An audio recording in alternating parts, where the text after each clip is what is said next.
कोणासाठी सरकार आहे? बीजेपीचं एक चोर, एक नंबर चोर सरकार आहे.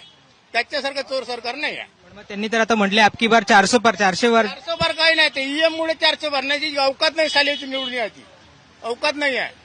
जतपर्यंत ईव्हीएम हटत नाही त्याचपर्यंत बीजेपी आल्याशिवाय राहत नाही. जेव्हा ईव्हीएम हटल तेव्हा बीजेपी गेली. एकही नाही. पेपर नाही आहे म्हणा. 100 सीटा येत नाही. 100 सीटा आताच ईव्हीएम काढता, आधीच्या निवडणुकीमध्ये ईव्हीएम नव्हते. ते आधी बरोबर होते. ते व्हीव्हीपॅट नव्हतं पहिलं. आता हे नवीन नवीन त्याने मसनी त्याला जोडल्या. तर कोण्या व्हीव्हीपॅटची ते गिनती का नाही करत? ते स्लिपची का नाही गिनती करत? करायला पाहिजे ना. जसे बॅलेट पेपरची गिनती होती तशी करायला पाहिजे. का नाही करत ते? याचा अर्थ ते स्वतःच चोर आहे. ते बरोबर आहे. मग आता तुमच्या चंद्रपुरात काय वाटतं, कोणाचं पारडं जड आहे? पंजाब, बीजेपी, काय काय? बीजेपी नाही आहे चंद्रपुरात. आता शक्यच नाही बीजेपी.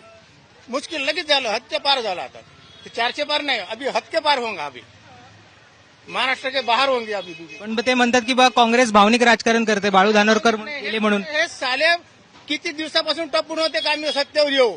आले तर असे भिकार वाळा लावून दिला. याने का सगळ्याचा सुपडा साफ करून टाकला. जिंदगीभर नाही आले तरी बसून खाऊ शकते घरी. असं याने करून ठेवलं सगळं. आणि बहुतेक तर निवडणूक होणारच नाही. म्हणजे कसं त्यांचं जसं पुनीत नाही का, तो कोणता तो पुतीन त्यांना 15 वर्षासाठी त्यांना राजकारण केलं. बिलकुल धड्या निवडणूक व्हायचं नाही. मिस राहील चाल राष्ट्रपती. जसं तो चीनचा केला. हे सगळे त्याचे गुरु हो. तसा तो येतं करायला पाहत आहे. मला वाटतं परत निवडणुका होणार नाही. नाही. हे जर निवडणूक झाली ना, मोदी निवडून आला ना, आम माणसाचं जगणं मुश्किल होऊन जाईल. आता 100-200 रुपये कसे तरी खर्चाला भेटते.